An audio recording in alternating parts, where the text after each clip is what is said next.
Revisemos ahora las técnicas de cocción secas. Recordarán que comentábamos que la cocción seca se refiere a aquella cocción en la que el medio que transfiere el calor no es agua. Puede ser aire y también puede ser aceite. De hecho, comenzaremos por el aceite y las técnicas que veremos son el sauté o salteado, fritura en sartén, fritura profunda. Esas son las técnicas de cocción en las que el medio de transferencia de calor es el aceite. Luego vienen el grill o parrilla, el gratinado y el horneado y rustido, en los que el medio de transferencia de calor es el aire. Vamos revisándolas una a una.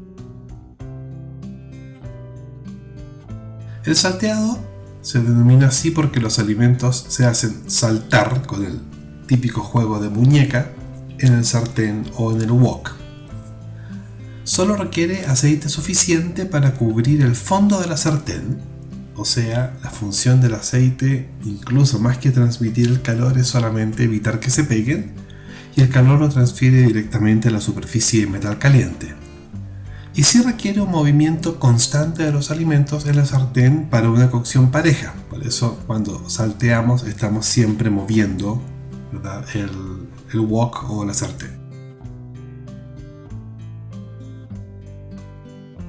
El tipo de cocción es calor seco, el mecanismo de transferencia es la conducción del calor, el medio es el metal o el aceite, y el aceite o la temperatura de cocción es entre los 160 y los 230 grados Celsius dependiendo de qué aceite usemos. Recordemos que hay aceites que los podemos calentar más de otros sin que comiencen a humear y descomponerse.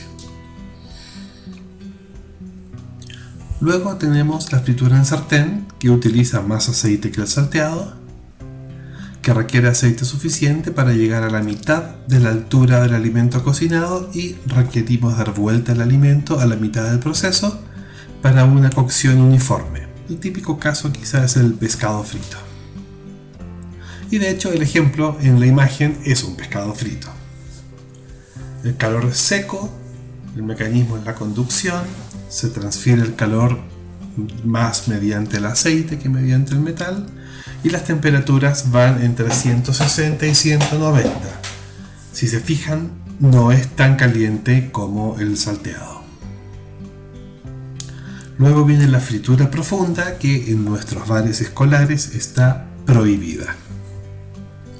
Se sumerge el alimento completamente en aceite caliente y en general se cubren en apanadura u otro batido para evitar que el aceite penetre mucho en el alimento y quede aceitoso, y también para proteger al alimento. De esa forma creamos esta costra crujiente y deliciosa por fuera y el alimento se mantiene cocinado pero suave, sin secarse. Esa es la función del batido.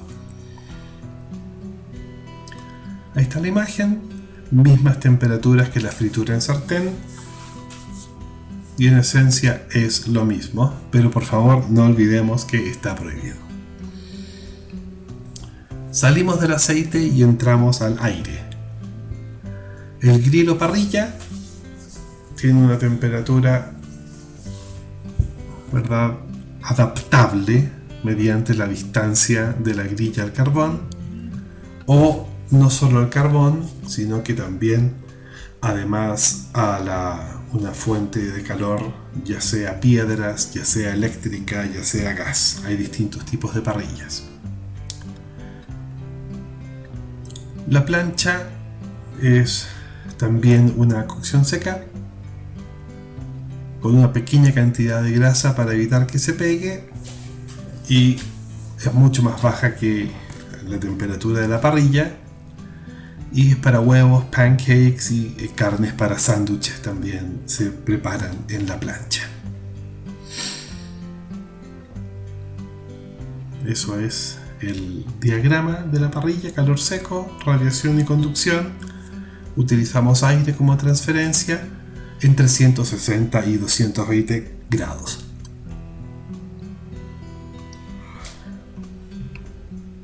En el gratinado se dora una parte superior con el calor desde arriba solamente. Va, ¿verdad?, al horno con un gratinador, ya sea eléctrico o de gas, y se usa principalmente como mecanismo para terminar. El horneado consiste, o rustido también en algunas partes, consiste en hornear en un horno y también frente a un fogón con fuego abierto. Se usa muy poco, en general solo trabajamos en horno, y en general el rustido o asado se aplica a carnes y aves, y horneado a panes, pasteles, vegetales y pescados. Calor desde arriba y desde abajo en nuestro diagrama.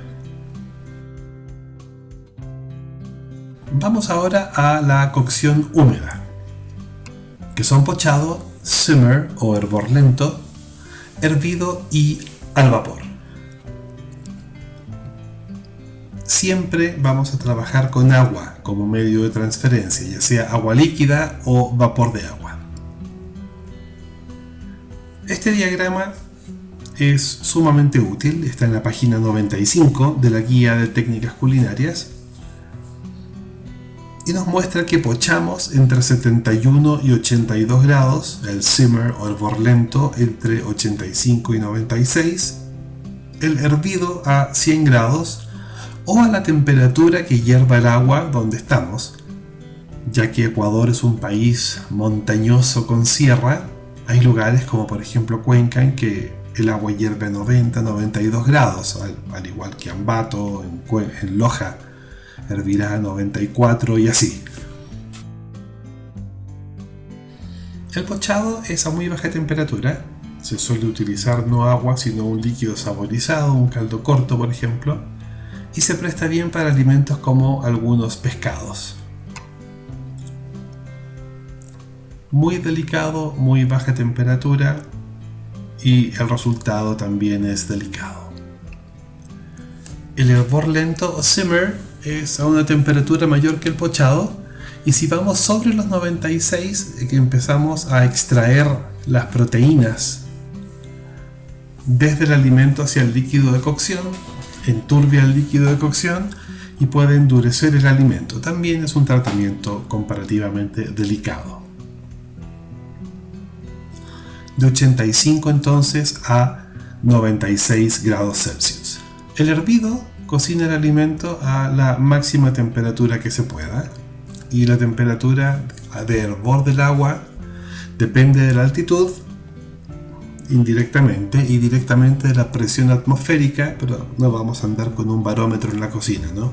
Todos sabemos a la temperatura que hierve el agua donde vivimos.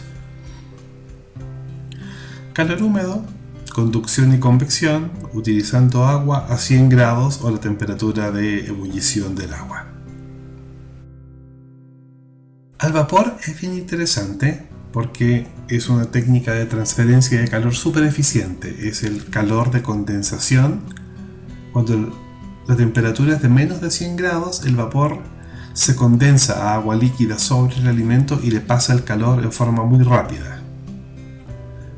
Yo puedo incrementar la temperatura más allá de los 100 grados trabajando con vapor a presión, pero probablemente ninguno de nosotros tiene ese tipo de equipos. Nosotros al menos no lo tenemos.